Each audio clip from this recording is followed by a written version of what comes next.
महकमा social welfare and Betul माल में मुतअद्दिद असामियाँ। Apply की आखिरी तारीख क्या, उम्र की हद क्या, तालीम BA BSc। पूरे पंजाब से घर बैठे अप्लाई करें। अप्लाई का मुकम्मल तरीका तफसील के साथ जानिए इस वीडियो में।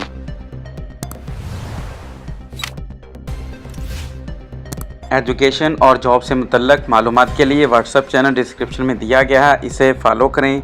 Are you graduate looking for a secure government job in Punjab? These new PPSC vacancy might be perfect for you.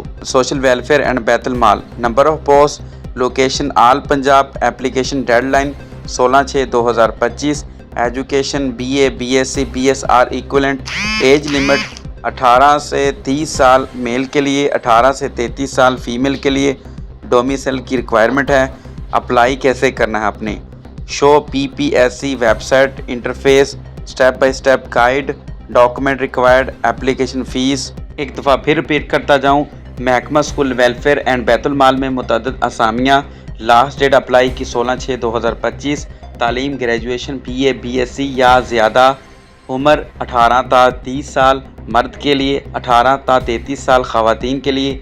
इसमें पूरे पंजाब से मर्द और ख़वातीन अप्लाई कर सकते हैं। अगर आप घर बैठे अप्लाई करवाना चाहते हैं तो व्हाट्सअप नंबर डिस्क्रिप्शन में दिया गया है। अगर आप घर बैठे खुद अप्लाई करना चाहते हैं तो भी लिंक मैं डिस्क्रिप्शन में दे दूंगा, आप खुद भी अप्लाई कर सकते हैं। मिलते हैं नेक्स्ट वीडियो में नेक्स्ट जॉब अपडेट के साथ। तब तक के लिए अल्लाह हाफिज़।